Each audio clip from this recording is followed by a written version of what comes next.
Welcome to the Lead Pedal Podcast with your host, Bruce Outridge, where he talks all things trucking. Now let's get rolling. Hello, welcome to the Lead Pedal Podcast. I'm your host, Bruce Outridge. This is episode number 1155, and we're going to be talking tips today. That's right, some career tips from some of the top drivers of 2023. You don't want to miss this if you're looking to make your career important for 2024, and this is the way to do it, 2023. Tips from award-winning drivers. Before we get to that, though, let me tell you all about Bison and their safety program. Bison safety program is one of the best in the industry. They've got the right to decide policy, which gives every driver their ultimate protection, allows them to make the final decision whether it's safe to drive. And they're not just talking weather, they're talking illness, they're talking fatigue, they're talking any of those kind of things as well. They encourage drivers to use this policy. They've got a Safe Driver Reward Program. This is a Safe Driver Reward Program. Financially rewards drivers for achieving safe miles. Their top-level drivers earn up to 15% more through this program, and rewards are paid quarterly and can be deposited directly into Group RRSP if that's what you choose to do. So, hey, look, some great place there. They got lots of opportunities available for drivers and owner-operators. So go and check out bisondriving.com. And if you talk to the team over there, let them tell you what the podcast sent you. All right, so we're going to be talking to some of those drivers from Bison because we do have a couple. We're going to be talking today with Daniel Clark, Trina Moniz, and Kurt McDougall. Now, all of these drivers, they're all award-winning drivers. Daniel Clark was an award-winning driver for TCA in 2023. Trina Moniz was the Ontario candidate. She was with Bison Transport, and she was the award-winning driver for Ontario. And then Kurt McDougall was the award-winning driver for Bison as well, but for the Saskatchewan Trucking Association. So some really great intelligence there. We had interviews with all three of them. So I'll put it in the show notes for the interviews for you to go back and listen to the full interviews. We're going to be playing some snippets here of some areas that I thought are important. And we're going to start off with Daniel Clark. And Daniel Clark, one of the ones I thought was really important was when he was talking about just driver dress and the way you handle yourself on the road and those kind of things. And that was really important. So we're going to be talking with him to find out about that and why that's so important in our industry. And I think we need to get back to that in our industry. So let's get on to that interview with Daniel. Type of achievements that you have within your community, make sure that you're doing different things in the community. For me, I just joined the Alabama Temple number 53 Shriners back in April. So, I wanted to join that group of guys because, they do a lot of charity work. Yeah. They give back to the community a lot. Yeah. So definitely looking forward to taking on that adventure 2023, rest of 2023 going into 2024. Wow. Now, at Classic, I just noticed from the video that you guys are all like maybe not uniform, but golf shirts. Like you look good, right? Yes, sir. And you probably see on the road nowadays that not everybody looks professional that way. Is that something that you've always encouraged yourself, or is that something the company always? It's for me, it's just about your appearance, how you carry yourself out there. Yeah. So it could go a long way, when you go into your shippers and receivers, or when you're dealing with law enforcement or DOT. That's just the way that we carry ourselves. That's the way to do it. And what do you tell other owner-operators looking to get in the game? Everybody's saying you can't make money these days. Oh, you can make money. You just got to be able to find the right carrier. It's the right carrier. The right carrier, and even in a down market, you'll still be able to make a good amount of money. How about road safety? We're having a big issue up here with road safety. A lot of it's to do with training and people coming in from other countries, and that kind of thing. So what are you seeing down south? Are you having issues with that as well? Well, we see the normal accidents, different weather, everything. I think everything has to do with hours of service also, just my personal opinion, because everybody's up against the 14-hour clock. So, once the clock starts, everybody just wants to rush. Yeah. You know, so they got to put the flexibility back in it, man. I honestly believe there should be some more flexibility. Even I drove for 25 years, and even when I drove, I ran on the split schedule, even as a single. Yeah. Because I ran a lot of Jersey. You can't sleep 10 hours in Jersey. You can kill that there, man. Yeah. Where's your predominant area that you run? Whereabouts do you go? I run Ohio to Pennsylvania on a Danny Yogurt dedicated account. Oh, you're a dedicated run. You're Yes, a dedicated run. Okay. So, one tip for the new guy. Tell me one tip for the new guy. What do you want to tell someone who's brand new to the industry? Well, basically, just do your research, find the right school, and be able to get with the right carrier, and that'll make your career a success. Yeah, very cool, very cool. Thanks for your time today, man. I appreciate it. All right, that was a great interview with Daniel there for sure. We're going to be talking with Trina Moniz in this next episode. And before we do, let me just tell you a little bit about RS2000 Tax Services, because I know right now it's getting into tax season. Some of you are getting very, very nervous because you've been doing it yourself and you're not sure if you're doing it right. And now it's time to get things in order. And the best way to do that is to call RS2000 Tax Services. That's right. Give them a call. Go to rs2000tax.com. You can find out all the information. You can find out blogs. You can find out information about what tax they do. They specialize in truckers and they specialize in farming. So these are the industries that you are probably affected by, and so they know exactly what's allowed, what's not allowed, all that kind of thing. So give them a call, tell them that the Lead Pedal Podcast sent you, and get your tax situation in charge today. All right, let's get into this interview with Trina. Now, Trina is an award-winning driver with Bison, and she's the Ontario Trucking Association award-winning driver for 2023. And she talked a lot about safety on the road and the right to decide policy that Bison has. And I basically any carrier should have that policy, but a lot don't. So it's important for you to make that policy and decide for yourself. And we talked to her about why that helps to make her an award. Automatic and more like cars in my book, but yeah. You know, what would you tell a lady that's looking at this industry? That you can do it. Yep. Yeah, they get overwhelmed by it being a big vehicle. Yep. But I always tell them they can do it.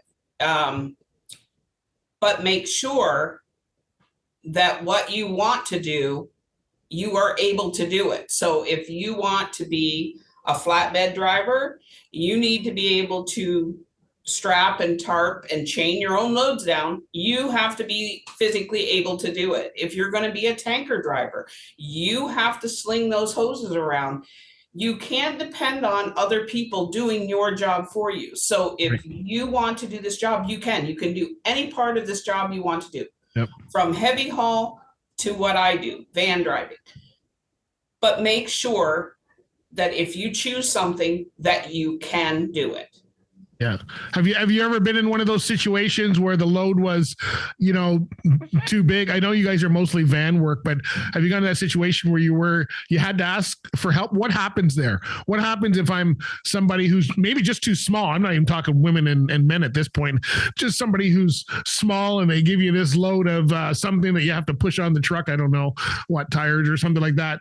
And you need to do it. Are you able to get a hand with that? Or is it always look like, no, you're a woman, you should have figured this out before? No, you can always get help, but getting help with moving a load or hand bombing a load, there's lumpers that do that. You can pay lumpers and your companies will pay, and Bison pays lumpers to move the freight, so we don't have to handle freight. Right.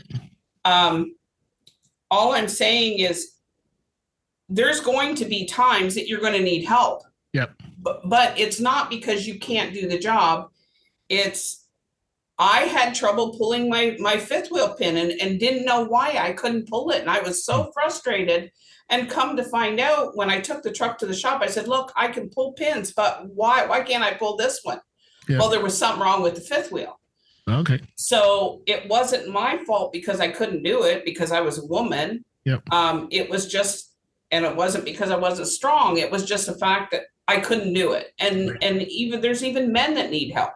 Yep. Sometimes. Yep. We won't admit it, but we actually. Well, yeah, no, it's hard. But as a woman, when you're coming into this industry and you see something that you would like to do, you just have to make sure that you physically can do it. Yep.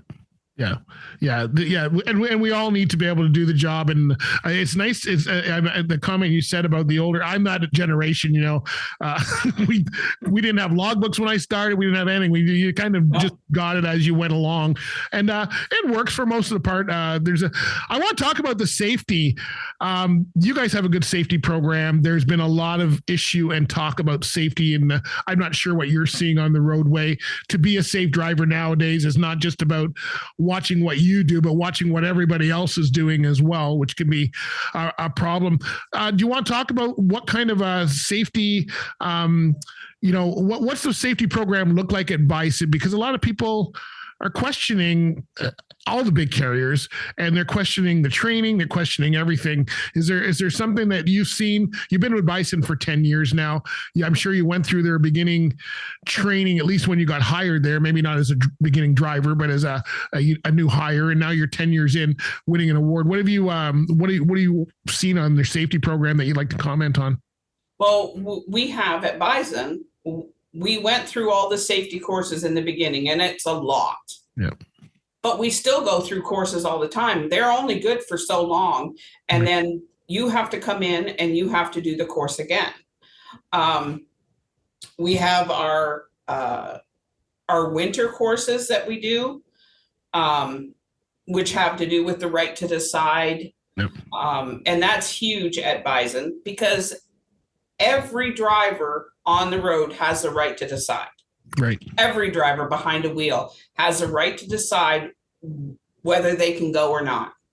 Right. Whether it be weather, sickness, a family issue, whatever, they have the right to decide. Right. But when you have a company behind you that you call in, and I've used it, called in and I said, it's too bad. The wind's too bad. I've got to pull over. I never get an issue. Right. It's okay. Let us know when it's safe for you to go. When you feel safe to go, let us know. So we have that, and we have to do that every winter. Right. So we have courses that we do all throughout, and Bison is really open. If you have questions, you can find out how to, what things are supposed, if you don't understand how brakes work or whatever, I can go right into the shop and I ask the mechanics, yep, how does this work? What do I need to look for? Don't be afraid to crawl underneath your trailer. Don't be afraid to go in the pit and look at the underside of your truck when it's in the garage. Don't be afraid to go in and see and ask questions. Great. And all right, so that was a great really interview with Trina. Our next interview is with Kurt McDougall. Now, Kurt is with Bison Transport as well. But before we get to that, let me tell you about Driver Verified, because if you want to be ready for 2024 and the carriers that are looking for you, you need to have your stuff up to date. You need to know your employment records, you need to know your history, you need to be able to put those awards to show that you're also a candidate for those award-winning drivers. And Driver Verified is the best place to do that. Go to driververified.com. What you do is you set up basically an online resume and profile. It's free for you to set up as an owner-operator or truck driver. It doesn't matter how experienced you are, whether you're brand new or whether you've been in this industry for many years. Go set one up, and it's a way for you to track your employment history and to keep things up to date, because you never know when an opportunity is going to come along that says, hey, we need you. And trust me, that's happened in my career a couple times. So you do want to be ready for that at any time. All right, so you want to check that out. Go to driververified.com. It does. What you can do is it's searchable by other companies, by insurance companies. It's all verified data, which is good for people looking for a job, because it shows that you're who you say you are, and allows you to really showcase yourself the way you want to be showcased, because you're allowed to put pictures and photos and awards and all that stuff there. So go to driververified.com, create a free one today, and if you're talking to the team over there, tell them we sent you, will you? All right, let's get into this interview with Kurt McDougall. Now, what I liked about Kurt, Kurt and I are going to be best friends one day. Kurt is was the Saskatchewan Award Driver of the Year. And we got talking a little bit of old school, because when you're the same age, that's what happened there. And so I want to include some of that today, because we had some real fun and We talked a lot about courtesy and putting fun back in the industry, and I hope you enjoy this little snippet with Kurt McDougall. I came to Bison in October of 2011, Okay. so I've been here ever since then. My path to driving was a bit different. I started driving actually doing a pedal run in 1982-83, and then drifted off into the music industry for a number of years, thinking that's where I wanted to go. And after a number of years in that, I realized this is just really not what I want to be doing any longer. Okay. And it was kind of just by fluke that I ended up getting back into the driving side. A good friend of mine was a long haul driver, and he had come to see me, and I told him, not really sure what I want to do. I just know I want to get out of the music industry. And he said to me, well, I'm heading down to California. Why don't you come for a ride with me down there, and we can talk on the way down. And I thought, yeah, that sounds good. And probably 10 minutes after I was in the truck with him, I went, I always really kind of like being in a truck, and this might be something fun to do for a few years while I figure out what my next move is. And then as the story goes for so many of us, it's like you get out there and suddenly you realize you're not housebroken anymore. It's you enjoy being out there, the freedom, the autonomy of being a driver, and everything it offers, and the rest is history. Yeah. Yeah, I'm actually missing it now. I stopped driving professionally at the end of 2006. So I drove for 25 years, but I became the boss. That was the worst thing I ever could have done. The boss of nobody. And I'm missing it now. I would love to get back into something, but I just don't have enough time with the schedule I've got now. So I'm thinking, it's I just love it. I still miss it though. Yeah, the freedom it offers is just really truly amazing. That's not to downplay the reality that there's some tough parts of it. I mean, really, I would say the toughest part of the driving thing is if you have a family, which in my case I did, it puts a lot of pressure on on your wife or your spouse or partner, because so many of the responsibilities around the house end up falling on their shoulders while you're out. So it can be tough on relationships that way. There's no question. I think it takes a lot of work to make that part of it happen. And you definitely have to have if you're going to be out on the road and your spouse at home, you definitely have to have a spouse that's a really strong person. There's no question about that.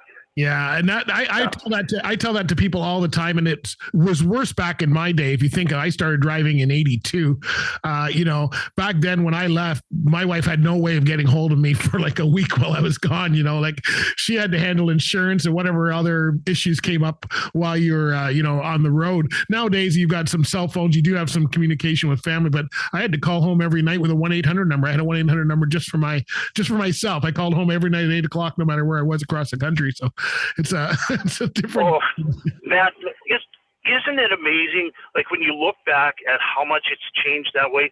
I remember that I thought there was I remember when long distance out of the States dropped down to 25 cents a minute on your cell plan, and I thought, man, this is like hit the jackpot, right? Because no waiting for pay phones or bad connections in truck stops or whatever, right?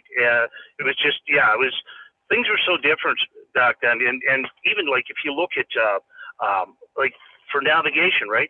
Yeah. When I came back to it after being away for like 17, 18 years or whatever, I was blown away at how the equipment had changed, but I was also the way the rules had changed. Like when I left driving, the concept of dangerous goods and all of that really kind of just almost didn't exist, right? It was really in its infancy. I mean, I remember on the pedal run, we used to have like food and fertilizer and like you name it, anything that was going to a small town was on one truck. There was no rules about what could or couldn't be transported together. Hours of service were, how many coffees you could hammer down in a day kind of thing. You know what I mean? It was so coming back to it was a different world, but the communication side, going from having to, do everything through maps to, I remember when I came back, that's right when Streets and Trips from Microsoft came out. I think it was like 2000 or something like that.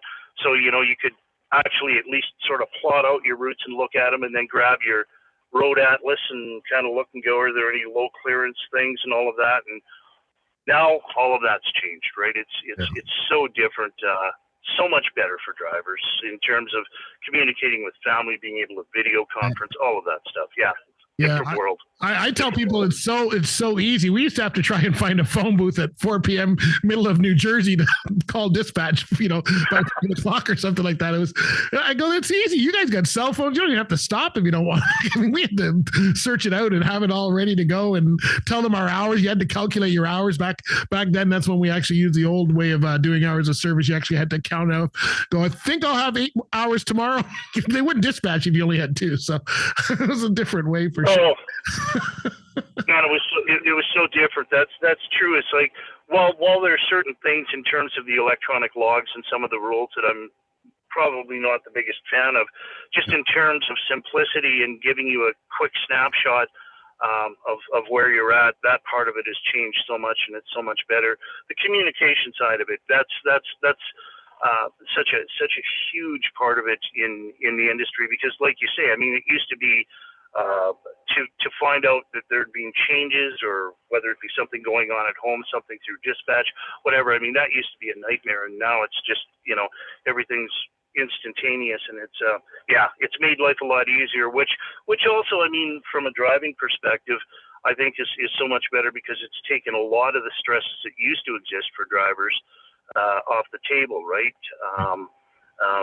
Back in the days where you'd be thinking that you had your route figured out, and then you see that sign in front of you that says you're in Chicago and the clearance is 11'9" or something. You know what I mean? It's we don't have to worry about that as much anymore. So it's a lot better. Have you ever thought of? I want to go back to your music for a minute. Have you ever thought of combining your music with your driving? Because I have a lot of friends who are trucking musicians. They're driving, but they're also writing and producing on the side. Have you given up music altogether, or you kind of just put it on the back burner for a while? No, I mean, I still love music and everything. I grew up around music. My dad was actually the first electric guitar manufacturer in Canada. Oh, okay. So growing up as a kid, I was always around musicians and always around music and that kind of thing. I started performing when I was like 9 years old. Yep. And I did that for a long time. I mean, the last time I started, I was performing professionally was in 2000, just before I went into the driving side of things.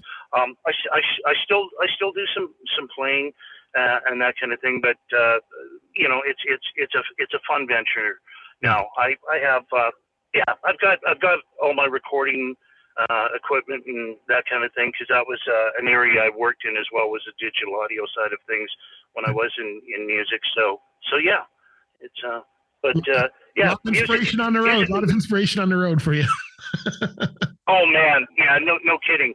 I think that's one of the great things too about being on the road, is just all of the different environments, the scenery you go through, the seasons, the storms, all of that. You're right. It's lots of inspiration in that stuff, and beyond that, it makes it so that you can have a pretty wide catalog of stuff to listen to, because you'll always be able to find something that sort of fits the zone that you're in, if you will. So yeah, I had to explain that to my wife. She didn't understand. There's different zones. I said, if I'm driving in the morning, and I used to run a lot of East Coast, and I used to run a lot of South. And when you're in the middle of the night, sometimes I don't want music. I want that. Paul Harvey was my favorite. The talk show guy in the middle of the night who can kind of keep you going with some jokes or whatever. When I was in New Jersey, it was a lot of talk shows. When I was on the open highway, it was a lot of music. I kept changing depending on kind of where my route was or where it was going. So it was interesting mix of stuff to do for sure. That's oh man, that's exactly right. Wow, when you said Paul Harvey, does that ever bring back memories? What a radio voice he was. Yeah, he's I love him. I listen to him. I used to listen to him all the time. Yeah, he was amazing. I was going to say, like, I think that's one of the other things that's changed so much that makes it so great for drivers now, as well as it with us moving into an era where data is so cheap, podcasts like yours, which are really informative and fun and keep you in the loop on things, are they're such a blessing to drivers, right? Because and I know back then it was like you were either trying to to get whatever you had for a stereo system to work properly, or bad radio stations or whatever, and now you've got access to whatever it is that you want to listen to, which from my perspective I think is great too, because given the choice, I would have loved to have spent a lot of my life as a student just learning things. And now the way it is, with accessibility to whatever lectures you want, whatever podcasts you want, etc., it's just so easy to sort of be able to go into the taller grass on some of the things you're interested in, and that's a really awesome part of the industry now too. Yeah, there's no reason not to be educated in today's world. If someone's really lazy, if that's what they're, they just don't want to learn anything, because there's so much out there. I want to learn something about you, and one of it is, what is an STA Driver of the Year award? Okay, so I know what the OTA one is. What is the STA? Is that Saskatchewan, or what is? Yeah, Saskatchewan Trucking Association Award. We probably know about the same amount about it. I'm really thankful to get the award, but the reality of any of these awards, and that, at least in my opinion, it's got a lot more to do with the team of people and the group of people you work with than the individual themselves. There's no way in anything in life that you ever succeed without having the good graces of being surrounded by good mentors and people that carry a lot of the weight for you, and certainly that's been my path in trucking and in life. I've had the good fortune of working with a lot of really, really skilled, excellent people that were there to answer the questions, carry the weight, help me understand what I should be doing, what I shouldn't be doing, and for all of us in life in general, I think you can say that's a key to success for anyone, is being around really good mentors. By default, your life just gets better, right? Yeah. Now, have you gone through the award? All right, there you go. Like, that's have you some received of the it, or are you still best waiting tips on it, on the or market from award-winning drivers for 2023. If you want to hear the full interviews for each of those, check out the show notes. We'll put the links in the show notes for you, so you can click right through to the interviews and listen to the whole thing. But those are some good tips. And if you were looking to be a professional driver for 2024, you need to make sure you get on top of that for sure. All right, my friends. Hey, good talking with you today. Thanks for being part of the show. Make sure you follow us on our socials: Instagram, Facebook, Twitter, TikTok, LinkedIn, X. We got lots coming up for 2024, and we will talk to you later. Bye for now. Thanks for listening to the Lead Pedal Podcast.